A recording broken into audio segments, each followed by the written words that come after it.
मुख्य सचिव महोदय, पुलिस महानिदेशक महोदय उपस्थित हैं, मैं उनका भी स्वागत करता हूं। हमारे बीच में माननीय उप मुख्यमंत्री महोदय भी पधार चुके हैं, मैं उनका भी स्वागत करता हूं।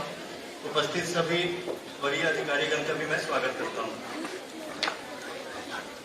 मैं आमंत्रित करता हूं काजल देवी दीदी को माननीय मुख्यमंत्री महोदय को पौधा देकर स्वागत करें।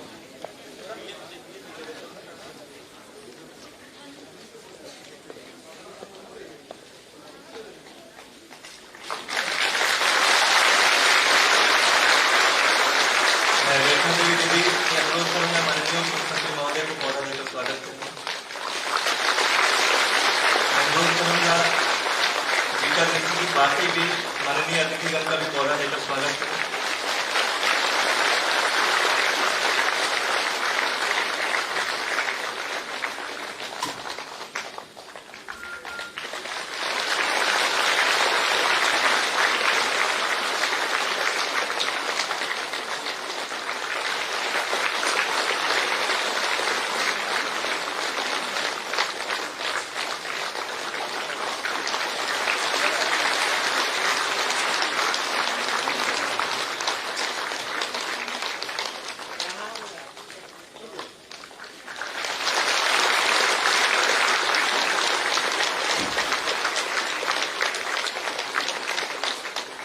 बहुत बहुत धन्यवाद।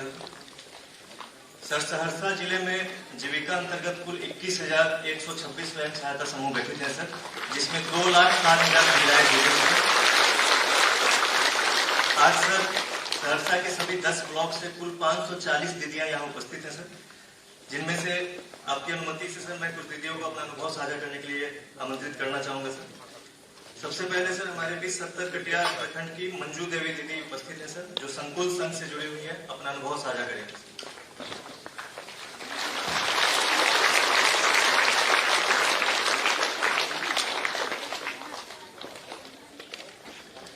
भैया प्लीज।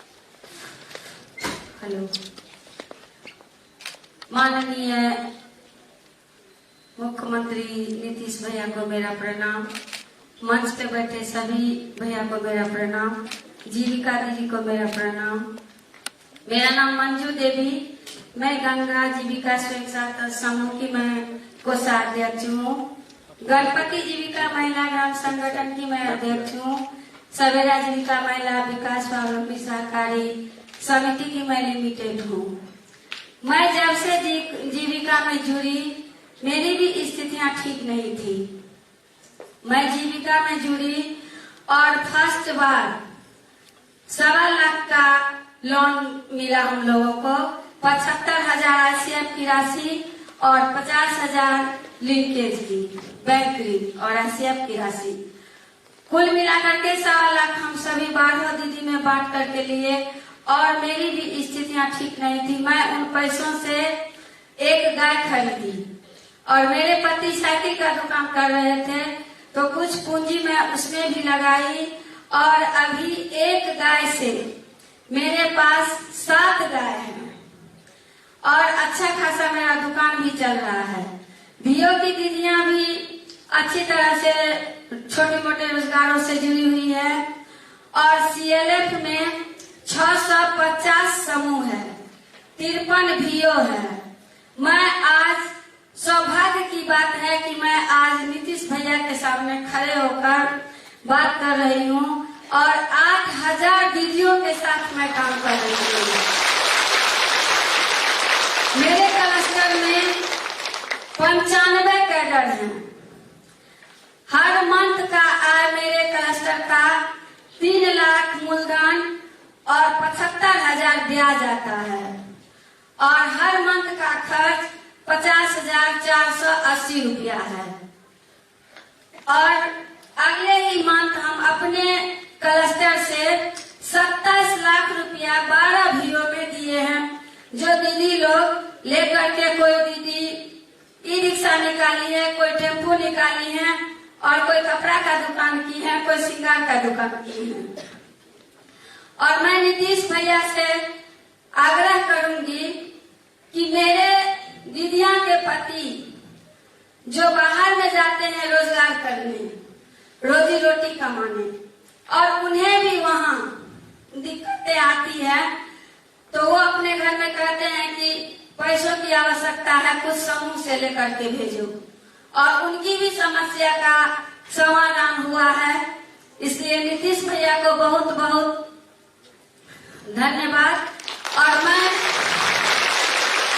नीतीश भैया से विनती करूंगी कि भैया अब तक जो आपने किए हैं, थोड़ी सी हम लोगों की और मदद कीजिए, और हमारे ही जिले में कोई बड़ा सा फैक्ट्री लगवा दीजिए, ताकि मेरे पति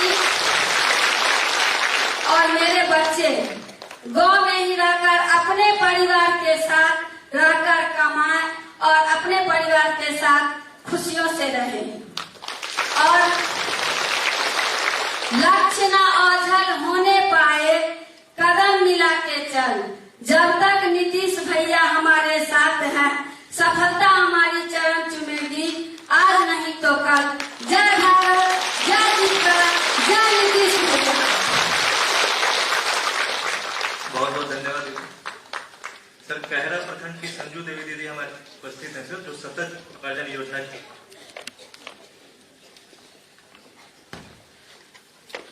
नीतीश भैया के हमार प्रणाम और उपस्थित तमाम ग्रुप आए हुए सभी दीदी भैया को मेरा प्रणाम। हम कहरा प्रखंड से आयल छी। हमार नाम छी संजू देवी, पति के नाम जयराम शर्मा। हरिओम जीविका के हम कोषाध्यक्ष अध्यक्ष छी। चांदनी भियाव के हम सदस्य छी। अन्नपूर्णा CLF के हम सदस्य छी। सतत उपार्जन जीविका के चुने हुए दीदी छी। हमार पति पहले तारी के व्यापारी करे रहे, कौन के पालन पोषण है, वही तो कुछ है न पालन पोषण है। मगर जब से तारी के व्यापारी बंद रह गए, हमरा जीवन में कठिनाई से आयल गए। वही के ओर जीविका से 3 दीदी या जब से जीविका आयल, हमरा के जीवन में फूल खिल गए। अभी तक में जीविका ओर से दीदी या कहलक, दीदी समझो दीदी आप ही ना करिए। हाँ तो कहते कि जो तारी के व्यापारी आप ही का पति करता था। कहिए हाँ दीदी हमरे पति करे छे। तू तीनों दीदी मिल के हमरा बोलेलक भियो के मीटिंग में गेलो। वहाँ हमरा चुनाव कैलक सब दीदी। चुनाव करके हमरा कहलक, दीदी यहाँ का 3 दिन ट्रेनिंग में जा पड़ते, जेबा? कहलिए हाँ दीदी जेबे, जरूर जेबे। 3 दिन मीटिंग में गेलो। वो जाए के बाद हमरा 10,000 के राशि चेक के द्वारा मिलल। वो राशि के हम भजा के छोटा सा के दुकान बनेलो। में पूंजी दे के हम दुकान के चलावे लागलो। थोड़े दिन के बाद फिर हमरा 10,000 के 20,000 के संपत्ति 3 दीदी मिल के खरीदारी करके 3 दीदी देलक। ओई संपत्ति के हम चलवे के लिए, आगे बढ़वे के लिए प्रयास किया देलो। फिर हमरा खाता में 23,000 रुपया फिर आयल। ओई 3 अभी मिला के 7,000 के फिर हमरा खाना खोराक ले देलक। कुल मिला के हमरा 60,000 टका संपत्ति हमरा नीतीश भैया के द्वारा से मिलल। ओई संपत्ति के हम आगे बढ़वे के लिए कोशिश करे छी, बढ़ा रहल छी। ओही में से बचत करके हम बकरी पालन कैलो, गाय पालन कैलो, कबूतर भी पालन कैलो। आगू हम वही बचत करके हम बाल बच्चा के पढ़ा भी रहल छी। हमरा 5 लड़की 1 लड़का है।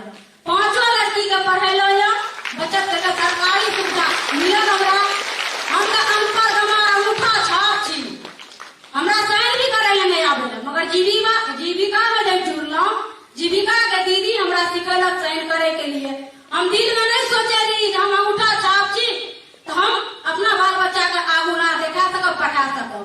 मगर जीविका के दीदी आब के इतना हमरा सहयोग कैलक जे साइन करे ले सिखैलक। आगू हम बच्चा के स्कूल में दर्ज करो, सरकारी स्कूल से हमरा सहयोग मिलल, जो बच्चा के खाना भी मिलल, पुस्तक भी मिलल, ड्रेस के कपड़ा भी मिलल, स्टाफन में मिलल। जब बच्चा हमारा आगू प्रयास कैलक 9वीं में गए तो साइकिल के भी पैसा हमरा भैया के द्वारा से मिलल। मैट्रिक में पास कैलक, फर्स्ट डिवीजन बेटी कैलक तो 10,000 रुपया के हमरा लाभ मिलल। तेकर बाद इंटर में फर्स्ट डिवीजन कैलक तो 25,000 हमरा नीतीश भैया के द्वारा हमरा लाभ मिलल। और इमारती भैया यहाँ बचत करे ले बतेलक, कहलक सही ढंग से दीदी बचत करियो, अपना राशि के बचा कर कुछ रखियो, तो बैंक में भी कुछ राशि जमा कैलो जा, कुछ बाल बच्चा के खाना खुराक भी कैलो जा। और हमरा जीवन के इंश्योरेंस में भी बनवाने के लिए राशन कार्ड, नल जल, बिजली, लैट्रिन, हमरा सब चीज के सुविधा नीतीश भैया के द्वारा हमरा मिल गई है। और हमरा जीवन में कमल के फूल मिल गई है। और इतने निवेदन हम नीतीश भैया के भी कहे छी, हमर बाल बच्चा आगू जॉब के लिए तैयारी कर रही है, ओहि में जे हमरा कुछ सहयोग मिल जाए, एहि के लिए तो नीतीश भैया का धन्यवाद करे छी। और एक धन्यवाद हम नीतीश भैया के इतना करे छी जे ई तारी दारू जे बंद कैलक यऽ, एहि के दारू दारी जे बिक्री घर है, हमरा तो बहुत नीचा नजर से देखे है, मगर अभी नीतीश भैया के द्वारा हमरा इतना शान मिलल यऽ, हम शान से अपन दुकानदारी के चला रहल छी, अपना मन के बढ़ोतरी देखा रहल छी। हम नीतीश भैया के संपत्ति से हम काज कर रहल छी। और नीतीश भैया का हम धन्यवाद करे छी। जब तक सूरज चांद रहेगा, गरीब दीदी को नीतीश भैया का नाम रहेगा। और जय जीविका, जय बिहार, जय सतत उपार्जन जीविका। बहुत बहुत धन्यवाद दीदी। सर, सहरसा जिले में सतत जीविका उपार्जन योजना के 4,682 लाभार्थी है सर, जिनके बीच राज्य सरकार द्वारा 11,75,00,000 रुपए की परिसंपत्ति बनाकर सर ट्रांसफर की गई है। सर, अब मैं आमंत्रित करना चाहूंगा नीलम देवी दीदी को, जिन्होंने शराबबंदी कानून को लागू करवाने में और जागरूकता फैलाने में बहुत महत्वपूर्ण भूमिका निभाई है। परमादरणीय मुख्यमंत्री महोदय तथा सभागार में उपस्थित सभी दीदी भैया को मेरा प्रणाम। मेरा नाम मिलन कुमारी, मैं अलका जीविका स्वयं सहायता समूह की सचिव हूँ। रूपाली बीओ की मैं सदस्य हूँ। भारत माता महिला संकुल स्तरीय संघ की मैं सदस्य हूँ। आज जीविका की देन है कि मैं इस सभागार में अभी मुख्यमंत्री तथा दीदी भैया के साथ उपस्थित हूँ। एक समय था कि मैं भी पढ़ लिख कर मेरे पति या समाज वाले बहुत ही यह नीच दृष्टि से देखते थे। आज हमारे मुख्यमंत्री माननीय नीतीश भैया ने महात्मा गांधी के सपनों को साकार किया है। हर घर भोजन, वस्त्र, आवास पहुंचाया है।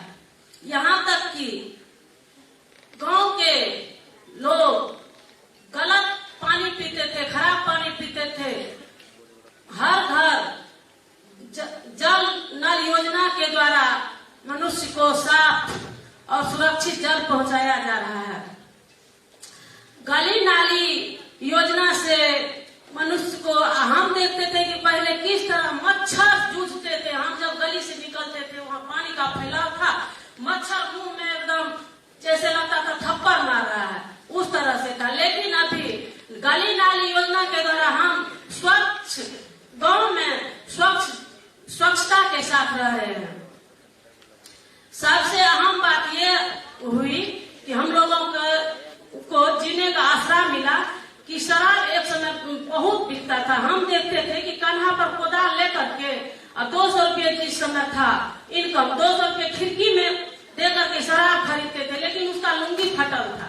लुंगी फटा हुआ था लेकिन वो शराब पीते थे।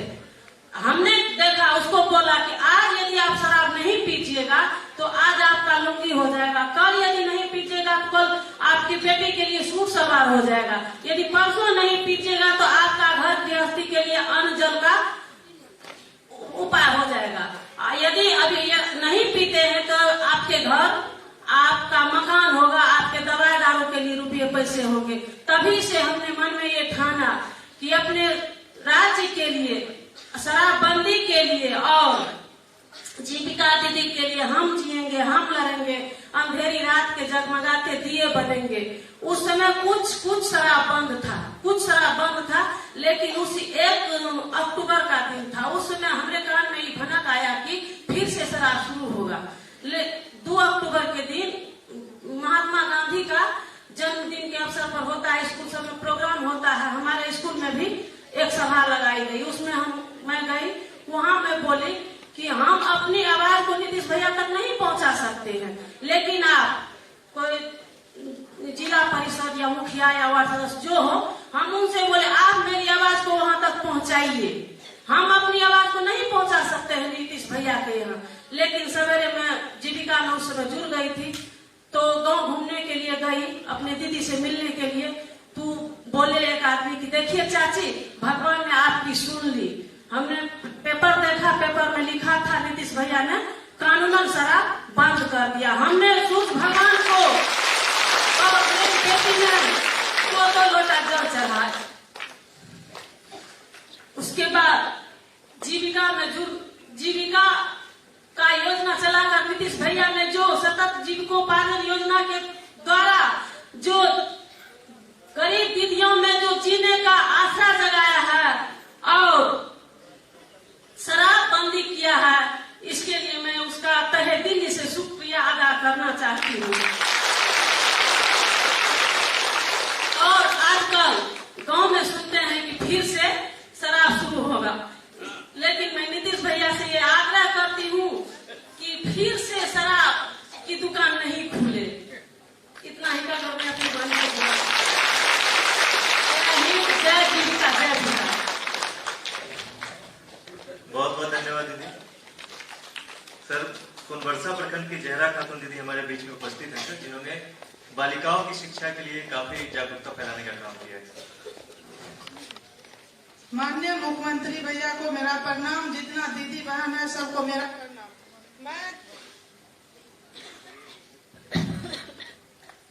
सभी दीदी भैया को मेरा प्रणाम। मेरा नाम है जरूरा खातून, तारा जीविका स्वयं सहायता समूह का अध्यक्ष हूँ, कस्तूरबा जीविका महिला ग्राम संगठन का अध्यक्ष हूँ और जनसेवा जीविका महिला स्वावलंबी सहकारी संकुल संघ लिमिटेड का अध्यक्ष हूँ। और मैं अपने बारे में बताते हूँ, 2012 में जब हम समूह का फंड आया, जब हम उस समूह से जुड़े तो समूह के बारे में हम कुछ नहीं जानते थे। ये नहीं जानते थे कि समूह क्या है। जब हम समूह से जुड़े तो हमें 10 रुपया बचत किए, 10 रुपया बचत करके और बैंक से खाता खुलवाए। बैंक में मेरा लिंकेज हुआ तो वो लिंकेज वाला पैसा हम 5000 रुपया लोन के तर्ज पर लिए। जो पैसा के हमने, मेरा पति पहले बेरोजगार था, दूसरे के खेत में कमाने के लिए जाता था, 200 रुपया कोदार पर 5000 लिए, उसमें से 3500 का साइकिल खरीद दिए और बाकी का पूंजी में लगा दिए। वो पैसा को हम लौटाए, उसमें से हमको बेनिफिट हुआ। फिर हम क्या किए, ठेला खरीद दिए। ठेला पर मेरा पति जो है सो फल बेचने लगा। फल बेचने लगा तो मेरे जीवन में कुछ बदलाव आया। मेरे घर में सब अनपढ़ था। मेरे 2 बेटी है, 1 बेटा है। मैं बेटी को और बेटा को पढ़ाने लगी, सरकारी स्कूल में नाम लिखाई। बेटी मेरा एक BA फाइनल है, दूसरी वाली इंटर में है, बेटा मेरा 8वां में है। जो कि मेरी बेटी 8वां में थी तो उनको पोशाक आहार सब चीज मिलता था, और जैसे 10वां में गया तो 10,000 रुपया मिला। और छोटी वाली बेटी इंटर में फर्स्ट क्लास किया तो 25,000 रुपया मिला। मेरा जीवन इतना है। और मैं अपने भैया के लिए बताती हूँ, मैं जब भैया में, मेरा भैया गाँव में बना तो मेरा भैया में मैं अध्यक्ष सब दीदी मिल के बनाई, मैं अध्यक्ष बनी। और मेरा भैया में छोटे छोटे रोजगार दीदी अपना विभिन्न तरह से पैसा लेकर करती है। उसके बाद 31/12/2013 को मेरा CLF का गठन हुआ, जो कि 7 पंचायत मिलाकर एक CLF बना। और CLF के संपत्ति ICF का संपत्ति है 5 करोड़ रुपया, जो कि 71 भैया है और 10,000 दीदी है। उसका आय महीने का वापसी 8 से 9 लाख तक आ जाता है, और उसका ब्याज 4 से 4.5 लाख तक आ जाता है। और जैसे ऑफिस खर्च हुआ, टीए हुआ और जो जिसको देने का हुआ वो खर्च 1 से 1.5 लाख तक हो जाती है। और मेरा CLF में विभिन्न तरह से दीदी अपनी काम करती है, थोड़ी लोन लेकर। और दीदी कोई मछली पालन, गाय पालन, PG ग्रुप कर रही है, मार्क्स से आएगी दीदी। और मैंने अपने CLF के लिए एक सपना देखा, दृष्टि निर्माण हुआ। वो देखा कि छोटे छोटे बिजनेस तो हम कर रहे हैं। मेरा पति 10 अपने लिए नहीं, अब मेरा सिर्फ 10,000 दीदी के लिए सोच रही है, जो कि 10,000 दीदी का पति बेरोजगार है, बाहर में कमाता है, 200 से 300 रुपया का होता है और खर्च में ही चला जाता है। आही मैं माननीय मुख्यमंत्री भैया से कहूंगा कि मेरे बिहार में कोई ऐसा अच्छा बिजनेस दे जो मेरे पति मेरे बेटा कमा कर खा सके। और मैं ये भैया से यही कहूंगा कि चलने के लिए तो सिखा दिए, लेकिन दौड़ने के लिए भी सिखाए। भैया के सहारा जब तक जीविका दीदी के साथ रहेगा तब तक जीविका दीदी जिंदाबाद रहेगा। जय बिहार, जय। बहुत बहुत धन्यवाद दीदी। सर, हमारे बीच में 70 कटिया प्रखंड की अमिता सिंह दीदी उपस्थित है सर, जिन्होंने समुदाय में स्वास्थ्य और पोषण के ऊपर काफी काम किया है सर। अमिता सिंह दीदी से मैं अनुरोध करूंगा अपना अनुभव साझा करें। माननीय बिहार के मुख्यमंत्री नीतीश भैया को मेरा प्रणाम एवं उपस्थित सभी दीदी भैया को मेरा प्रणाम। मेरा नाम अमिता सिंह है, पति का नाम अजय कुमार सिंह, गाँव रतिया। मैं पूजा जीविका स्वयं सहायता समूह की सदस्य हूँ, आयुष जीविका महिला ग्राम संगठन की सदस्य हूँ, संकल्प जीविका महिला विकास स्वावलंबी सहकारी समिति लिमिटेड 70 की मैं सदस्य हूँ। इससे पहले मुझे जीविका के बारे में कुछ पता नहीं था। जब मैं जीविका से जुड़ी तो मेरे समूह में उस वक्त मैं कोषाध्यक्ष थी। जीविका में जुड़ने से पहले हमारी आर्थिक स्थिति भी अच्छी नहीं थी। मैं समूह से 25,000 रुपये की लोन लेकर के एक दुकान खोली और उस दुकान में थोड़ा बहुत घर से पूंजी भी लगा करके हमने अपना बिजनेस शुरू किया। बिजनेस को आगे बढ़ाते हुए थोड़ी बहुत मुनाफे आने लगी और हमारी आर्थिक स्थिति में काफी सुधार भी आई। फिर 2020 में हमें स्वास्थ्य पोषण पे काम करने का अवसर मिला। मैं स्वास्थ्य पोषण पे काम करने लगी। स्वास्थ्य पोषण में जो हमें मानदेय मिलती थी उसे बचा करके हमने एक सिलाई मशीन ली। सिलाई मशीन से कपड़े की सिलाई भी करती हूँ, उससे भी हमें 2 से 3,000 रुपये महीने में आ जाते हैं। उसके बाद जब हम स्वास्थ्य पोषण के संबंध हम अपने क्षेत्र में गर्भवती और धात्री दीदी से मिलने गई और उनके खान पान में व्यवहार परिवर्तन लाने की भी चर्चा की और महिलाओं को बताया 10 में से कम 5 समूह खाना चाहिए। उनके बारे में उनका लाभ बताया और धात्री माताओं को बच्चे की ऊपरी आहार के बारे में भी चर्चा की और 7 में से कम बच्चों का 4 खास समूह का भोजन जरूर खिलाए और समय पर बच्चों का टीकाकरण लगवाए। बहुत सी हमारी समाज की ऐसी दीदियां थी जो बुखार के डर से बच्चों को सुई टीका समय पे नहीं लगवाती थी। हमने टीका के फायदे बताए। अब समय पर हमारी दीदियां बच्चों को टीका भी लगवा रही है। फिर हमने ग्राम संगठन में स्वास्थ्य के प्रति शराब के बारे में भी चर्चा किया। शराब हमारी सेहत के लिए कितनी हानिकारक है इनके बारे में भी बतलाया और दीदी को कहा जिन दीदी के पति और बेटे अगर शराब पीते हो तो उन्हें ना पीने की भी सलाह दी। फिर ग्राम संगठन में हमने दीदियों से बाल विवाह प्रथा को रोकने की भी बातें की। बहुत सी दीदियां पहले कम उम्र में अपनी बच्ची का विवाह कर देते थे। हमने दीदी से कहा अपनी बेटी का विवाह कम से कम 18 वर्ष के बाद ही करें और पोषण बगीचा पे दीदियों से भी इस चीज पे चर्चा किया। हमारी बहुत सी ऐसी गरीब दीदी थी हमारे ग्राम संगठन की जो पोषण बगीचा लगा करके अपना व्यापार करने लगी और पोषण बगीचा से अच्छे सब्जियां भी उगाने लगी।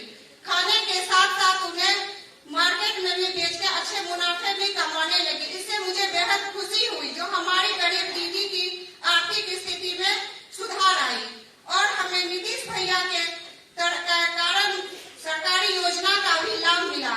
जैसे कि फिलहाल अभी नल जल योजना का भी हुआ और हर घर शौचालय की सुविधाएं दी, पक्की सड़कें की सुविधाएं दी, बिजली की सुविधाएं दी और बच्चे को आगे बढ़ने और पढ़ाई लिखाई में भी सुविधाएं दी। इन सभी सरकारी योजना देने के लिए मैं नीतीश भैया को तहे दिल से कोटि नमन करती हूँ और मैं नीतीश भैया से निवेदन करती हूँ कि आगे जो समूह में जितना कम पैसा जो दिया उतना मैं आगे उठ सकी। थोड़ा बहुत हमारे समूह की दीदियां को और भी मदद करे जो हमारी दीदियां और भी लोन लेकर के थोड़ा आगे उठ सके, उन्हें सफलता मिले। इन्हीं शब्दों के वाणी को विराम देती हूँ। जय जीविका, जय विकास। बहुत बहुत धन्यवाद दीदी। सर, पत्थरघाट प्रखंड की अमृता देवी दीदी हमारे बीच में उपस्थित है सर, जो कौशिकी महिला दूध उत्पादक कंपनी की बोर्ड ऑफ डायरेक्टर की सदस्य भी है सर। वो अपना अनुभव साझा करें।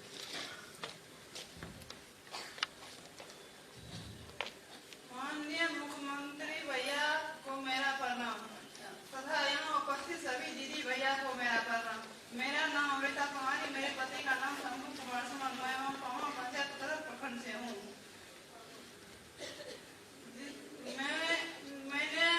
मैं पहले पढ़ी लिखी होकर के अपने घर में थी। मुझे जीविका के बारे जानती थी, सुनती थी, लेकिन जीविका के बारे में कुछ पता नहीं था। कुछ दिन 2017 में कुछ दीदियों ने आकर मुझे जीविका के बारे में बताया। फिर मैंने 2017 के अगस्त में जीविका ज्वाइन की।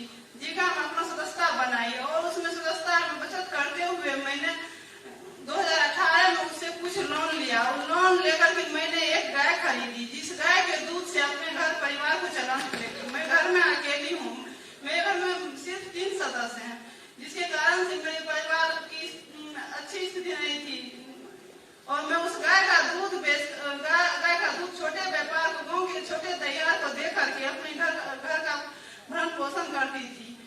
लेकिन उस तैयार को देने के बाद मैं असंतुष्ट रहती थी, क्योंकि वहाँ पे न तो मुझे सही समय पर पैसा आता था और न ही सही दाम मिलता था, न ही सही वजन, जिसके कारण मैं असंतुष्ट रहने लगी। 2019 में जीविका के कुछ भैया ने मुझे कौशिकी दूध उत्पादक कंपनी के बारे में बताया और उसने कहा, दीदी आप इस कंपनी से जुड़िए और इसमें इतनी पारदर्शिता है कि आपको अच्छा बेनिफिट मिलेगी। फिर मैंने 2019 में जाकर के कौशिकी दूध उत्पादक कंपनी की ज्वाइन की, जिसमें मैंने देखा कि सच में यहाँ तो बहुत पारदर्शिता है। सही फैट एसिड के बदले सही दाम मिलता था, सही वजन मिलता था। इतना ही नहीं, वहाँ हमारे गाय के पशु चारा के लिए केटल फीड, मिनरल मिक्सचर और घास का चारा भी मिलता था। और कि गाय जब बीमार हो जाती थी, पहले मुझे इधर उधर भागना पड़ता था, लेकिन अब डेयरी पर ही हर सुविधा मिल, गाय के गर्भधारण के लिए भी वहाँ डॉक्टर मिल जाता है, हर चीज वहीं मिलने लगा। जिसके सही पैसा का उपयोग से सही बचत होने के कारण मैंने दूसरी भी गाय ले ली और दूसरी गाय लेने के बाद फिर मैंने उसमें दूध देना शुरू किया। तो वहाँ देखा कि सच में यहाँ इतनी पारदर्शिता है। फिर मैंने अपनी सारी दीदियों को बताया और सारी दीदियों को बताने के बाद मेरी सारी दीदियों, उसमें बहुत सी दीदियां जुड़ी। जिस समय मैं इस कंपनी से जुड़ी थी उस समय सिर्फ कुछ दीदियां ही जुड़ी हुई थी, जिसमें कि प्रतिदिन 1000 लीटर ही दूध होती थी। लेकिन अभी उसी कंपनी में 40,000 दीदियां जुड़ी है, जिसमें 727 गाँव और 14 PMC है, जिसमें कि 70 से 80,000 लीटर दूध प्रतिदिन होता है। जिसका कि मैं कुछ प्रोडक्ट बना करके अपने बाजार में जैसे घी, दूध, पनीर, खोआ, ऐसे कुछ प्रोडक्ट बाजार में लाना चाहती हूँ, जिसके लिए मैं मुख्यमंत्री साहब से आग्रह करती हूँ कि इनका मुझे कुछ सहयोग प्रदान करें, क्योंकि मैंने जीविका से उठ करके आज इस बोर्ड की मेंबर बनी हूँ। मुझे कोई नहीं जानता था कि मैं कौन हूँ। मैं तो अपने पापा के घर में अपने पापा के नाम से जानने जाती थी, ससुराल में अपने पति के नाम से जान जाती थी, लेकिन आज इस मुख्यमंत्री भैया के कृपा से मैं जीविका में आई और जीविका से उठ करके इस कंपनी तक आई हूँ, जो कि लोग मुझे कंपनी के बोर्ड मेंबर के नाम से जानते हैं। इसके लिए मैं उनका धन्यवाद करती हूँ कि मेरी कंपनी को थोड़ा सहयोग करे, ताकि मेरा कंपनी सिर्फ बिहार में नहीं पूरे भारत में अपना नाम रोशन करे। इतना कहा कि मैं अपने वाणी को विराम करती हूँ तथा भैया को अपने धन्यवाद करती हूँ। बहुत बहुत धन्यवाद दीदी। दीदी मैं बताना चाहूंगा, आपने अभी जो बात कही, अभी थोड़ी देर पहले ही माननीय मुख्यमंत्री महोदय के द्वारा कौशिकी दूध उत्पादक कंपनी के 2 प्रोडक्ट दही और घी का लॉन्च किया गया, उद्घाटन किया गया है माननीय मुख्यमंत्री महोदय द्वारा। इस दूध उत्पादक कंपनी में राज्य सरकार के द्वारा 38 करोड़ रुपए की सहायता दी गई है सर, और पिछले कुछ वर्षों में इस कंपनी का सर टोटल व्यवसाय 174 करोड़ से अधिक हो चुका है सर, और 40,000 महिलाएं इससे जुड़ी हुई हैं सर। सर मैं बहुत ही संक्षेप में सहरसा जिले में जीविका के द्वारा जो प्रमुख गतिविधियां चल रही हैं उसके बारे में बताना चाहूंगा सर। कृषि गतिविधियों से इस जिले में कुल 1,48,000 दीदियां हमारी जुड़ी हुई है सर, और इन्होंने एक सहरसा महिला कृषि उत्पादक कंपनी भी बनाई है जिसमें 1810 महिला जुड़ी है सर, और केवल इस वित्तीय वर्ष में इस कंपनी के द्वारा 5 करोड़ से अधिक का व्यवसाय किया गया है सर। इसी प्रकार सर आपके आदेश से सर सभी जिलों की तरह सहरसा जिले में भी फरवरी 2020 में दीदी की रसोई संचालित हुई सदर अस्पताल में 2 वर्ष से कम की अवधि में भी सर 2 करोड़ 40 लाख रुपए से अधिक का व्यवसाय इस दीदी की रसोई ने किया है। जिले में 138 जीविका दीदियां बैंक सखी के रूप में काम कर रही है। इन 138 दीदियों ने केवल इस वित्तीय वर्ष में 13 करोड़ 28 लाख रुपए से अधिक का बैंकिंग ट्रांजैक्शन किया है सर। अब मैं माननीय मुख्यमंत्री महोदय से अनुरोध करना चाहूंगा कि उपस्थित सभी जीविका दीदियों का मार्गदर्शन करने की कृपा करें।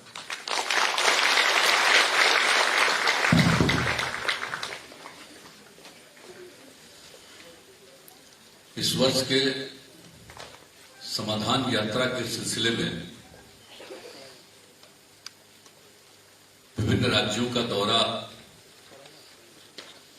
किया जा रहा है, और जहां भी हम जा रहे हैं, जिस भी जिले में जा रहे हैं, उन जिलों में जीविका दीदियों के साथ भी एक बैठक होती है। यूं तो हम जाते हैं और विभिन्न जगहों पर विकास का काम देख रहे हैं, कौन क्या काम हो रहा है, कहां क्या जरूरत है, इसको जानना चाहते हैं। तो उस समय भी अनेक जगहों पर मुझे जीविका दीदियां मिलती हैं जो काम करते रहती हैं। तो मुझे बड़ी खुशी होती है, और आज आपके बीच में भी आने का मौका मिला है, मुझे बहुत खुशी है। और आज इस पूरे कार्यक्रम में समाधान यात्रा के सिलसिले में जो हम यहाँ पहुंचे हुए हैं, तो इसमें इस सहरसा जिले में अभी जो उपस्थित हुए हैं इस कार्यक्रम में माननीय उप मुख्यमंत्री श्री तेजस्वी प्रसाद यादव जी, माननीय मंत्री ऊर्जा विभाग तथा योजना विकास विभाग श्री विजेंद्र प्रसाद यादव जी, माननीय मंत्री वित्त विभाग श्री विजय कुमार चौधरी जी, माननीय मंत्री जल संसाधन विभाग श्री संजय कुमार झा जी, माननीय मंत्री शिक्षा विभाग श्री चंद्रशेखर जी, और सहरसा के माननीय प्रभारी मंत्री और पंचायती राज विभाग के मंत्री श्री मुरारी गौतम जी, और यहां उपस्थित हैं सिमरी बख्तियारपुर के माननीय विधायक जनाब यूसुफ सलाउद्दीन साहब, और इस कार्यक्रम में अधिकारीगण उपस्थित हैं बिहार सरकार के माननीय मुख्य सचिव जनाब अमीर सुभानी साहब, बिहार के पुलिस महानिदेशक श्री आर.एस. भट्टी जी, वित्त विभाग के अपर मुख्य सचिव श्री एस. सिद्धार्थ जी, गन्ना उद्योग विभाग के प्रधान सचिव और सहरसा के भी प्रभारी सचिव श्री नर्मदेश्वर लाल जी, मुख्यमंत्री के ओएसडी श्री गोपाल सिंह जी, कोसी प्रमंडल के आयुक्त श्री मनोज कुमार जी, कोसी क्षेत्र के पुलिस उप महानिरीक्षक श्री शिवदीप लांडे जी, मुख्य कार्यपालक पदाधिकारी जीविका श्री राहुल कुमार जी, सहरसा के जिला पदाधिकारी श्री आनंद शर्मा जी, और सहरसा की पुलिस अधीक्षक श्रीमती लिपि सिंह जी, और आप लोगों में से भी अभी हम सुन रहे थे 6 दीदियों ने अपनी बात रखी है। श्रीमती मंजू देवी जी, श्रीमती संजू देवी जी, श्रीमती मिलन देवी जी, मोहतरमा चेहरा खातून जी, श्रीमती अमिता सिंह जी, श्रीमती अमृता देवी जी, और आप लोगों की बात को सुन करके सारी बात को समझने का मौका मिल रहा था। आपने क्या किया और अभी क्या स्थिति है यह भी जानने का मौका मिला। तो आप लोगों को तो मालूम ही होगा कि हम लोगों ने जो कुछ भी ये काम प्रारंभ किया, जब मुझको काम करने का मौका यहां मिला 2005 24 नवंबर 2005, और उसके बाद जो हमने देखा कि हम लोगों के बिहार में स्वयं सहायता समूह की संख्या कम दिख रही है। वैसे स्वयं सहायता समूह पूरे देश में लागू है, कई जगहों पर ज्यादा संख्या और बिहार में बहुत कम संख्या है। अब उस सिलसिले में जो उस समय की स्वयं सहायता समूह कुछ जगह पर जाकर के उनसे भी हमने बातचीत करके हालचाल देखा, लगा कि इनके विकास की जरूरत है और बेहतर ढंग से काम कराने की जरूरत है। और उसी समय हमने इसके लिए कई विशेषज्ञों को बुलाया और बातचीत करके ये निर्णय लिया कि भाई हमको, मेरे मन में तो बात आ रही थी कि हमको तो जरूर स्वयं सहायता समूह को बढ़ाना चाहिए, इसमें जो गरीब परिवार की महिलाएं हैं उसकी संख्या बढ़ेगी। तो ये हम सोच ही रहे थे, और जब हमने सब लोगों को बुला करके एक्सपर्ट से भी बहुत बात की और सब कुछ बात करके किसका हम जरूर विस्तार करेंगे और सब तरह से कैसे और बेहतर ढंग से काम हो, कौन कौन उनको काम दिया जाए जिससे वो प्रभावित होंगी, आकर्षित होंगी। और उसके बाद हमने कहा कि भाई एक मेरे मन में इच्छा थी कि जो स्वयं सहायता समूह की दीदियां होंगी उसमें जो जुड़ेंगी उसका नामकरण हमने जीविका कर दिया। अब आप जीविका दीदियां कहलाते हैं ना, जीविका हमने उसी समय नाम किया। और जब ये काम करके हम लोगों ने विस्तार शुरू किया तो इसका असर पड़ा, और हमारे यहाँ कम था लेकिन बढ़ना शुरू हुआ तो दूसरे राज्यों में भी असर लग रहा था कि भाई ऐसा काम कर रहा। और उस समय की जो केंद्र सरकार, आज वाली केंद्र सरकार नहीं थी, उस समय की केंद्र सरकार, तो उन लोगों ने भी देखा, पता चला, तो उनके मंत्री आए और सब आए और फिर यहां लोगों से बातचीत की। और आप लोगों में से जो भी उस समय की थी कई जगहों पर, और उसके बाद उन्होंने कहा कि भाई तो अच्छा काम आप लोग करवा रहे हैं, और नामकरण भी आपने जीविका कर दिया, ये तो बहुत अच्छा है। और उसके बाद उन्होंने देश भर के लिए, उस समय की केंद्र सरकार ने देश भर के लिए नाम कर दिया आजीविका। अब आप देखते हैं हर जगह आजीविका, आजीविका। अभी वाली सरकार का योगदान नहीं है, ये उस समय का है, समझ गए ना, भूलिएगा मत कभी। नहीं तो आजकल मोबाइल ना चलते रहता है तो कह देगा कि यही वाला सरकारवा चला रहा है, अभी मतलब ऐसा कुछ नहीं। ये उस समय की बात 2008-9 की बात है, और उसी समय आजीविका। और जब आजीविका हुआ तो क्यों हुआ? बिहार में जीविका और देश भर में आजीविका, मतलब बिहार की जीविका देश भर में आ जाए, इसलिए नामकरण हुआ है। तो भूलिएगा मत, ये हम लोगों का किया हुआ शुरू से काम। तो जब जीविका बनाया गया, संख्या किया गया, तो हमने क्या तय किया था कि स्वयं सहायता समूह में कम से कम हम 10 लाख की संख्या करेंगे। अब 10 लाख का भी हो गया, बढ़ गया है। और अब जो जीविका दीदियों की संख्या है अब हो गई 1,30,00,000 से भी ज्यादा पूरे बिहार में जीविका दीदियों की संख्या। हम और ज्यादा चाहते हैं, और इसीलिए हम जब निकलते हैं तब हम जीविका दीदियों से बात करते रहते हैं। और सारा तरह से ये तो महिलाओं के उत्थान के लिए जरूरी था। घर में खाली जो मर्द थोड़ा बहुत जो घर में जो भी था, गरीब था, जो भी था, कुछ काम करता था। अब महिलाओं को तो कोई काम नहीं था। अरे घर में खाना वाना जो भी करना है, जो भी करना है, ये सब करना। कोई खेत उत में भी जाकर के काम करते थे, लेकिन उसको कोई काम नहीं था। और उसी में जो लगा कि नहीं साहब, जब महिलाओं के लिए काम होगा और गरीब परिवार की महिलाएं इस तरह से आगे बढ़ेगी, तभी परिवार का विकास होगा, परिवार आगे बढ़ेगा। यही सोच करके अब आज देख रहे हैं। तो जब शुरू किए थे तो उस समय तो आप लोग कमे उम्र के रहे होंगे बहुत, तो उस समय जरा याद करिए सब महिला का चेहरा कैसा दिखता था, कपड़ा लगता था। अब स्थिति बेहतर होने लगी तो अब कैसा लगने लगे। अब आप लोगों को देखते हमको कितना मन को संतोष होता है, इतना मुझको खुशी होती है कि बढ़ते जाए और आगे बढ़ते जाए, और इसी के नाम घूम रहे हैं। अब महिलाओं को उत्थान के लिए तो हम लोगों ने काम शुरू कर दिया जी, सब तरह का। जब 2006 में पंचायत का चुनाव था, पंचायती संस्थाओं का, तीनों का, और उसमें तो कानून बन गया। उसके पहले की सरकार ने किया था, पिछड़ा अति पिछड़ा दोनों का वो कोर्ट में कोई चला गया और उसी में रुक गया था। तो हम लोग आए, तो लोग ना अति पिछड़ा का कर देंगे, अनुसूचित जाति अनुसूचित जनजाति अति पिछड़ा, और वही हम लोगों ने कर दिया। और महिलाओं के लिए जो एक कानून देश भर का बना था, ये 93-94 की बात कर रहे हैं, उस समय हम लोकसभा के सदस्य थे। इसके जो कमेटी राष्ट्रीय स्तर पर बन रही थी, लोकसभा और राज्यसभा दोनों की ज्वाइंट कमेटी बनी थी और उस कमेटी के हम भी सदस्य थे। तो उस समय जो पंचायत का के लिए जो होना है आगे, तो उसी में तय हुआ कि महिलाओं को कम से कम 1/3, कम से कम 1/3 नहीं कि 1/3, कम से कम ये था।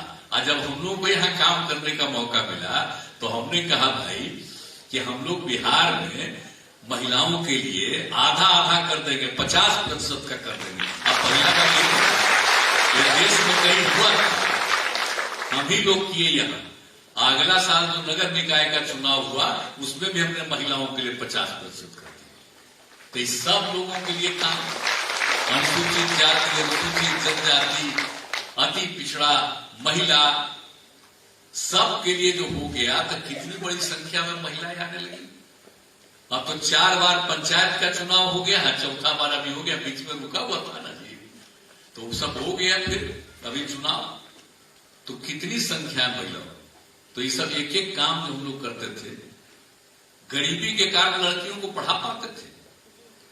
5वां क्लास तक तो पढ़ा देते थे, अब 5वां के बाद आगे अपनी बेटियों को पढ़ाने में दिक्कत थी। उसके पास कोई पैसा नहीं था कि उसको फिर आप उसको कपड़ा उपड़ा देते आगे जाने के लिए। तो उसी से हम लोगों ने शुरू किया योजना बना करके, ताकि लड़कियां आगे बढ़े। और उसके बाद हमको लगा कि 8वीं क्लास तक हम उसके लिए दे रहे हैं पोशाक खरीदना, लेकिन उसके अलावे और हम सोचे कि इसको और आगे बढ़ाना है।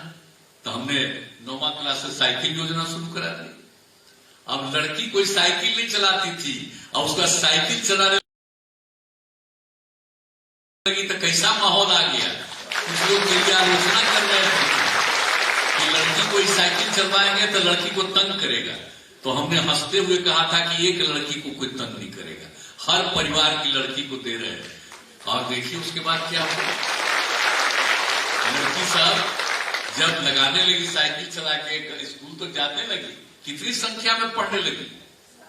5वां के बाद भी सब पढ़ने लगी। पोशाक का हो गया, उसके आगे जब सब कुछ किया तो सब पढ़ने लगी लड़कियां। और उसके बाद आप बाद में तो लड़का भी डिमांड करने लगा 10-11 में, तो हम तो उनको भी दे दिए, वो एक अलग बात है। लेकिन देखिए लड़कियां आती थी साइकिल से, अपने घर के माता पिता को भी साइकिल से जाकर के शाम में बाजार ले जाती थी। क्या माहौल हुआ, कितना अच्छा वातावरण बना हुआ। और आप जानते हैं जो हम लोगों ने काम शुरू कराया 8 से, इसकी खबर जब 9 के बाद बाहर गई दूसरे जगहों पर, दूसरे देशों में, विदेश से लोग आए यहां देखने के लिए। और विदेश से लोगों ने देखा, कहा कि भाई इतना अच्छा काम किया, ये कहीं नहीं है और यहां पर आप लोगों ने कर दिया है। तो बड़ा खुश हुए साइकिल योजना इस सब चीज का। तो अब कितना आगे हम लोग महिलाओं को, लड़कियां पढ़ने लगी, आगे बढ़ने लगी। पहले पढ़ती ही नहीं थी, अब हमको लगने लगा कि भाई लड़कियां पढ़ेगी ना, जरूरी है ना लड़कियों का पढ़ना।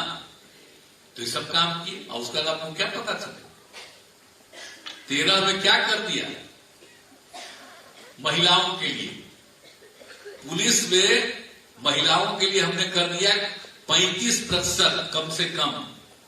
और अब आप जानते हैं अब बढ़ते बढ़ते अब महिलाएं 29% तक पहुंच गई, अभी तो और आगे बढ़ेगी। और बिहार में जितना पुलिस में महिलाएं हैं उतनी बड़ी संख्या देश के किसी भी बड़े बड़े राज्य में नहीं। और पुलिस की संख्या हमसे दोगुनी है कई राज्यों में, लेकिन महिला की संख्या नहीं उतनी है जितनी हम लोगों के यहाँ। करीब करीब 28,000 से भी ऊपर पहुंचे। तो आप समझ लीजिए अब महिलाओं का हो गया। उसके बाद बाकी, उसके बाद हम लोगों ने जो 6 में कर दिया, तो सॉरी 2016 में हम लोगों ने तय कर दिया, बाकी सब सेवाओं में महिलाओं के लिए 35% कर दिया कम से कम। और अब तो हम लोगों ने कह दिया कि पढ़ने में इंजीनियरिंग, मेडिकल, सब में कम से कम 1/3 रहेगा। अरे हम तो इंजीनियरिंग पढ़े हुए हैं।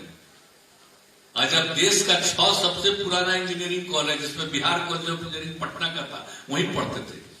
जब हम लोग पढ़ते थे एक लड़की नहीं पढ़ती थी वहां, ठीक नहीं लगता था। अब आप सोचिए अब कितनी लड़कियां पढ़ रही हैं इंजीनियरिंग में, मेडिकल कॉलेज में, सब जगह अब लड़कियां पढ़ रही हैं। तो हम लोगों ने तो बिहार में कर दिया कि भाई कम से कम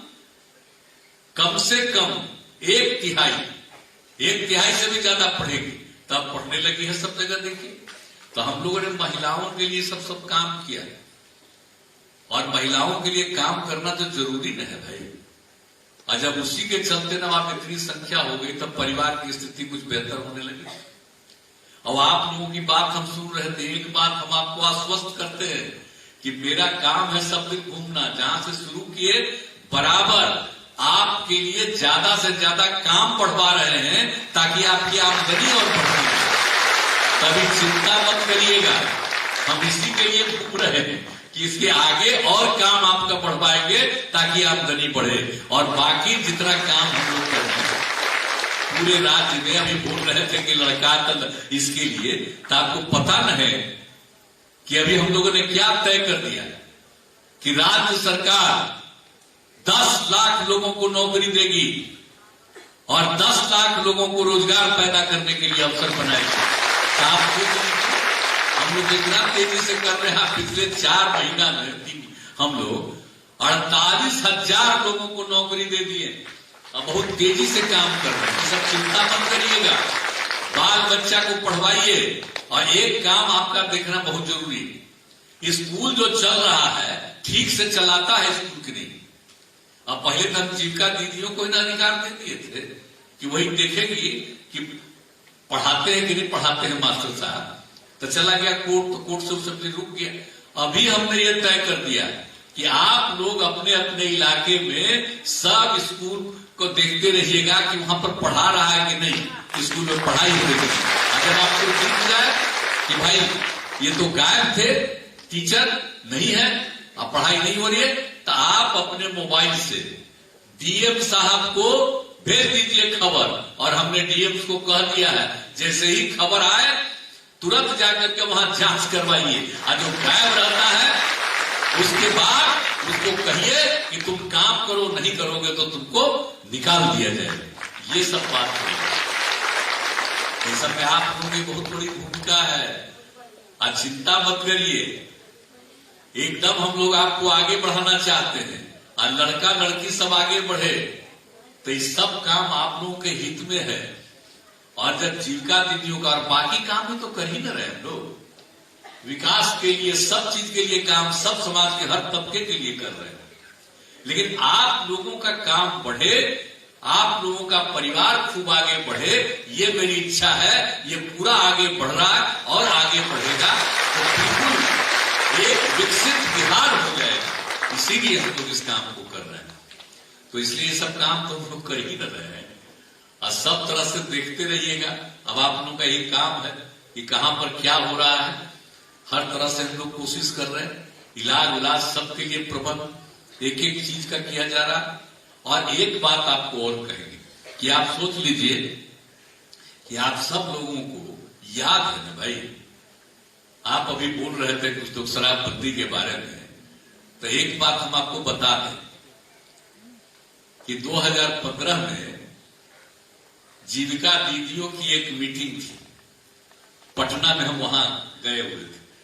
हम अपना भाषण देके जैसे ही हम बैठने लगे, तो जीविका दीदियों ने खड़ा होकर के कहा, शराब बुरी चीज है, शराबबंदी लागू कीजिए।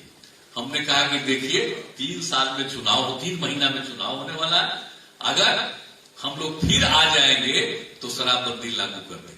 और उसके बाद फिर आ गए तो हम लोग शराबबंदी लागू कराए ना। साथ वाली सारी पार्टियां तो थी, विपक्ष वालों ने भी कह दिया कि नहीं ठीक है, और शराबबंदी लागू हो, तो शराबबंदी तो लागू कर ही दिया। उसके लिए घूमते रहे आप लोग भी, सब जगह जाते रहे, तो बहुत अच्छी चीज है। एक बात कभी भूलिएगा नहीं, एक बोल रही थी कि शराब छूट जाए, कभी छूटेगा थी। और शराबबंदी छोड़ने वालों की संख्या तक कितनी बढ़ गई, इधर उधर प्रचार कर रहा है। आप नहीं जानते आजकल जो मोबाइल का दौर है ना, उल्टा पुल्टा उसमें बहुत सारा प्रचार करता रहता है। ऐसी संख्या नहीं है, घट रही है। और जब शराबबंदी लागू करवाए तो 2018 में जांच करवाया कि कितने लोगों ने शराब पीना छोड़ दिया। 1 करोड़ 34 लाख लोगों ने 1 करोड़ 64 लाख लोगों ने शराब पीना छोड़ दिया। अभी हम फिर और जांच करवा रहे हैं कि और संख्या बढ़ेगी, घटने उठने वाली नहीं है। आप जानते हैं कुछ आदमी तो गड़बड़ होता ना है। कितना बढ़िया काम करिएगा तो 90% को तो तुरंत ठीक किया जा सकता है, और 10% के लिए मेहनत करना पड़ता है।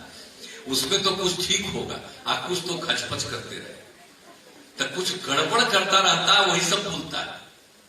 तो इसीलिए आप सोच लीजिए कैसा जहरीला शराब पी पी कर को मर रहा है। तो यही ना कहना है सबको, पियोगे तो मरोगे। और तरह तरह का बात किया जाता है, ये सब बहुत गंदी बात है। और कितने लोग छोड़ रहे हैं, गरीब गुरबा तबके के लोगों ने छोड़ा। और जब छोड़ा तो उससे उनके परिवार के, भी आप ही लोग बता रहे हैं परिवार की स्थिति हुई। जब लागू किए थे तो 2016 में हम लोग घूम रहे थे, हर जगह महिलाओं से बात कर रहे थे।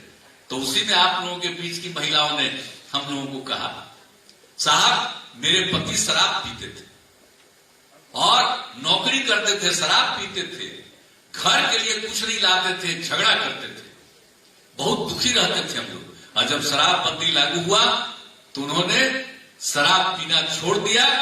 अब आते हैं, मुस्कुराते रहते हैं, सब्जी खरीद करके लाते हैं घर में। अब कितना अच्छा लगा बताइए। तो भाई कुछ तो गड़बड़ करने वाला है, तो चिंता मत करिए, कभी शराबबंदी भी खत्म होने वाला है। हम लोग तो पूरे के पूरे एक एक चीज को बराबर देखते रहते हैं, पूरा प्रचार अभियान। आई पिछला बार में हुआ था समाज सुधार अभियान, का के लिए हुआ था, वो जहरीले शराब से लोग मर रहा था तो हम लोगों ने चलाया। हम तो गए थे, आपको याद ही है, 12 जगह। तो हम लोग का बीच में फिर कोरोना आ गया था पिछले साल। तो हमने कहा था आप लोगों को कि समाज सुधार अभियान कभी बंद नहीं होगा, आपका काम है, इसको पूरा करते रहिएगा। और खाली एक चीज के लिए नहीं, शराबबंदी के लिए खाली नहीं, बाल विवाह और दहेज प्रथा के खिलाफ कानून। लड़की की शादी में कम से कम उम्र 18 साल होना चाहिए और लड़के की शादी में कम से कम उम्र 21 साल होना चाहिए। लेकिन कुछ लोग इधर से उधर करता और कानून बना हुआ है। तो बाल विवाह नहीं होने देना है, समय पर शादी हो। और दहेज प्रथा, बताइए कितना बुरा चीज है। कानून बना हुआ, दहेज कितना बुरा चीज है। मैंने लड़की की शादी लड़का से होगी, उसके लिए दहेज मिलना चाहिए, ये कितना गंदी चीज है। लड़का से लड़की शादी करती है तो लड़की के लिए खुशी की बात है कि लड़का के लिए है। अगर शादी नहीं होगी तो कोई बाल बच्चा उसका पैदा होगा। हम सब लोग बैठे हुए हैं, सब लोग को तो मां ने जन्म दी है जी। तो इसलिए तो सब कुछ महिला के शादी में लड़की की शादी में लड़का पैसा ले, कानून बना हुआ है। तो इसके खिलाफ अभियान हम लोग तो शुरू से चलवा रहे हैं।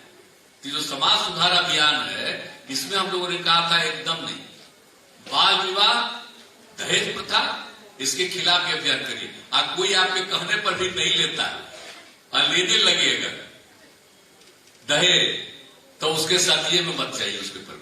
तो नहीं कोई जाएगा तो कैसा खराब हालत होगा कि लग रहा है कि दहेज दे रहा है, इसके अब कोई नहीं आ रहा। तो दहेज प्रथा, बाल विवाह, सब के खिलाफ अभियान चलाना। शराबबंदी है जो पिछली बार आप लोगों के हाथ में मिला, देखिए समाज सुधार अभियान में क्या क्या चीज दिया है। आजकल तो कुछ आदमी गड़बड़ करता है ना, चिंता का के लिए कर रहे हैं। देश को आजाद कराने वाले राष्ट्रपिता महात्मा गांधी जब आजादी की लड़ाई लड़ रहे थे तो आप देख लीजिए, वो उस समय आजादी की लड़ाई के दौरान लोगों को समझाने में लगते थे कि दहेज बहुत बुरा चीज है, ये दहेज करे, शराब बहुत बुरी चीज है। और वो लोगों को कहते थे शराब मत पियो। यानी शराब आदमियों से न सिर्फ उसका पैसा छीन लेती है बल्कि उसकी बुद्धि हर लेती है। आप सोच लीजिए, पैसा ही नहीं खत्म होता, बुद्धि भी बेकार हो जाता है। राष्ट्रपिता बापू का कहा हुआ चीज है, अब बराबर सबको कहते थे। और शराब पीने वाले इंसान हैवान हो जाते हैं। अब आप बताइए, देश को आजाद कराने वाले की बात को नहीं मानेंगे?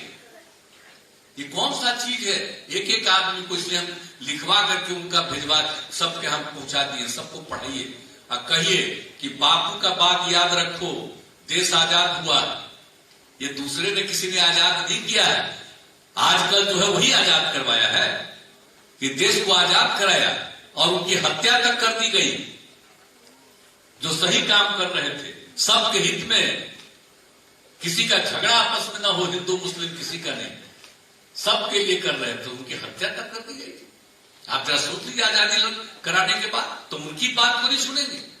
और उसके बाद जान लीजिए, हम लोग तो शराब बंदी लागू किए और जो वर्ल्ड हेल्थ ऑर्गेनाइजेशन है, विश्व स्वास्थ्य संगठन, दुनिया का संगठन है, और वही भी जो कोई तरह का बीमारी होती है उसके इलाज के लिए वही सबसे ज्यादा रिसर्च करता है और पूरे दुनिया को वो बताता है क्या करना चाहिए। ये कोरोना के दौर में भी कौन सबसे ज्यादा करवा रहा था? तो जो विश्व स्वास्थ्य संगठन है, वर्ल्ड हेल्थ ऑर्गेनाइजेशन WHO, इन लोगों ने 2016 में सर्वे करना शुरू किया, दुनिया भर में अध्ययन किया और उन लोगों ने 2018 में प्रकाशित किया, वो भी हम आपको दे दिए। उसने क्या लिखा? एक साल में पूरे दुनिया में 30 लाख लोग मर रहे हैं और जो 30 लाख लोग मर रहे हैं उसमें 5.3% लोग शराब पीने वाले मर रहे हैं। ये लिखा है। और उसके अलावा क्या कहा? 20 साल से लेकर के 39 साल की उम्र के कम उम्र वाले लोग शराब पीते हैं, तो जो मरते हैं जितने लोग 13.5% लोग कम उम्र वाले शराब पीने के कारण और मर जाते हैं। ये उनका फिगर है पूरे दुनिया का आकलन करके। तो इस सबको याद न रखना चाहिए कितना बुरा चीज है। और शराब जो पीते भी हैं आत्महत्या भी कर लेते हैं। आत्महत्या की जितनी घटनाएं देश दुनिया भर में होती है 18% शराब पीने वाले भी आत्महत्या कर लेते हैं। ये सारी बात देखिए। और इसके अलावा जो गाड़ी चलाते हैं और गाड़ी का एक्सीडेंट होता है पूरे दुनिया में, और जो शराब पी करके गाड़ी चलाते रहते हैं तो जितना एक्सीडेंट होता है उसका 27% एक्सीडेंट दारू पी के गाड़ी चलाते हैं तो उसका एक्सीडेंट होता है। और इसके अलावा दारू पीने से 2000 तरह की बीमारियां होती हैं। और कुछ बीमारियां ऐसी है जो सबसे गंभीर है और सबसे ज्यादा मृत्यु उसका मौत होता है। एक एक चीज को लिख करके इसमें हम लोग दिए हुए। तो आप जरा सोच लीजिए कि ये बात वर्ल्ड हेल्थ ऑर्गेनाइजेशन ने जो किया और 18 में प्रकाशित हुआ, हम तब से जब समाज सुधार अभियान पिछली बार हम लोगों ने शुरू किया उसी के साथ हमने जोड़ करके सब लोगों को पहुंचा दिया। आग्रह करेंगे इस चीज को देखते रहिए। और इसी के साथ साथ जो सब कुछ है बाल विवाह और दहेज प्रथा के खिलाफ, तो इन सब चीजों को देखिए, सबको दिखाइए, बाल बच्चों को दिखाइए, बाकी लोगों को भी दिखाइए कि देखो बाल विवाह दहेज प्रथा कितना गलत है, कानून बना हुआ है। और दूसरी तरफ शराब कितनी बुरी चीज है, कितनी मौतें होती है, कितनी बीमारियां होती है। तो ये सब भी सिखाइए। और हम लोग तो भाई एकदम बिल्कुल है, कुछ गड़बड़ करता है तो उसकी बात को हम लोग सुनने वाले हैं। तो ये सब कभी मत सोचिए पूरे तौर पर। और लागू कौन भूलिएगा मत, आप ही लोगों के कहने पर हम लोगों ने लागू किया है। तो इसलिए तो आप ही लोगों को न देखना पड़ेगा। कुछ तो गड़बड़ करने वाला होता ही है, उसको सुधारने की कोशिश करिए, लेकिन पूरा का पूरा तौर पर इस काम को करते रहिए, ये भी जरूर करिएगा। और उसी तरह से सब तरह का काम अब आप देख रहे हैं कि हर जगह सब हम लोग कर रहे हैं। अब महिलाओं को कौन कौन चीज में लगा रहे हैं, आप ही लोगों को जीविका दीदियों को। अब आप सोच लीजिए हम लोग कहां कहां लोगों को काम लगवा रहे हैं। हॉस्पिटल में अभी तो यहां पर देख रहे पत्र बता रहे थे ना, 21 में हमने एक जगह देखा। उसके बाद हम लोगों ने तय किया कि जीविका दीदियों को लगाएंगे अब हर तरह से काम इसीलिए न बढ़वा रहे हैं, चिंता क्या के लिए कर रहे हैं। और कितना है, हाँ, दीदी का रसोई, तो अब एक एक चीज का तो सब काम कर रहे हैं ना। तो एक एक चीज जो हम लोग बनवाए हैं, तो एक एक तरह से हम लोग करवाते हैं, अस्पताल से लेकर के उसी तरह से अनेक काम आपका करवा रहे हैं, बहुत तरह का चीज करवा रहे हैं। तो हमने जो कहा, एक तो स्कूल सबको जरा देखते रहिएगा ताकि पढ़ाई हो। आज चिंता मत करिएगा, जितना काम है समाज में प्रेम और भाईचारे का भाव रहे। बहुत लोग झगड़ा कराने में रहता है, आप देख न रहे, अब इतना झगड़ा तो नहीं है, हिंदू हो मुस्लिम हो कहीं झगड़ा नहीं है, लेकिन कुछ चक्कर में रहता है कि झगड़ा करावे। इसीलिए आप लोगों का काम है सबको अपने धर्म का पालन करना है, लेकिन कभी एक दूसरे से झगड़ा नहीं, सबको एक दूसरे के प्रति सम्मान का भाव रखना। तो इसी तरह से अगर होगा, प्रेम और भाईचारे का भाव होगा, समाज ठीक रहेगा। अभी कुछ गड़बड़ चारों तरफ करने की कोशिश हो रही है, उसको बचाना है।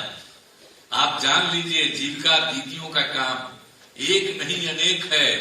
अपने परिवार को आगे बढ़ाना, समाज को आगे बढ़ाना, प्रेम और भाईचारे का भाव रखना हम लोगों को सबसे ज्यादा, यूं तो हम सब के लिए काम कर रहे हैं, विकास के लिए भी कितना काम, एक एक चीज काम कर रहे हैं, लेकिन आपसे हमको सबसे ज्यादा उम्मीद है। आप लोग जो काम करती हैं, इसी तरह से एक एक चीज को देखते रहिएगा और समाज बहुत आगे बढ़ेगा। और आपके आमदनी को बढ़ाने के लिए, आपकी संख्या को बढ़ाने के लिए ही हम दौरा कर रहे हैं और देख रहे हैं कहां पर और क्या करेंगे, सब कुछ होगा। लेकिन सबको पढ़वाइएगा, और बिहार का तो विकास हम लोग इतना ज्यादा कर ही रहे, तो सब कुछ बता ही दिया, तो धीरे धीरे सबको काम मिलेगा, सब अच्छे ढंग से काम करेगा। आप पहले देखते थे क्या हालत था, पुरनका चीजवा को याद मत करिए, शाम होते होते घरों से निकलते थे। अब बोलिए निकलते हैं ना, तो काहे चिंता कर रहे हैं अभी तुरंत 2 मिनट में, अब निकल रहे हैं। अब पहले कैगो दुकान चलता था, अब कितना चलने लगा है। तो सबकी तो आमदनी बढ़, उसी तरह से सब कुछ बढ़ेगा, रोजगार का भी अवसर मिलेगा, नौकरी भी बहुत बढ़ेगी, काम करने का भी मौका मिलेगा, सबको आगे बढ़ाएंगे हम लोग। लेकिन ये सब करने के लिए आपकी सबसे ज्यादा जरूरत है, इसीलिए आपके साथ मीटिंग कर रहे हैं। पूरा काम करते रहिएगा, आपकी आमदनी बढ़वाएंगे, चिंता उन्ता मत करिएगा। जो काम कर रहे हैं करते रहिए और आगे बढ़िएगा, ये चिंता मत करिएगा। लेकिन अब आपसे यही उम्मीद है कि सबको ठीक से समझाने के लिए और अपनी संख्या बढ़ाने के लिए और सबको अच्छे ढंग से समझाने के लिए आप जरूर काम करते रहिएगा। यही मेरा आप सब लोगों से आग्रह है। तो आप कोई मंजूर है ना, हाथ उठा के बताओ। चलिए, बहुत बहुत धन्यवाद। बहुत बहुत धन्यवाद सर, आपने उपस्थित सभी जीविका दीदियों को मार्गदर्शन दिया। सर मैं बताना चाहूंगा कि जीविका और स्वास्थ्य विभाग के समन्वय के साथ बहुत सारी चीजें पहले से की जा रही है सर। दीदी की रसोई के अतिरिक्त राज्य सरकार के निर्देश के आलोक में हाउस कीपिंग, इसमें साफ सफाई और लॉन्ड्री सर्विसेज शामिल है सर, और पोशाक आपूर्ति का काम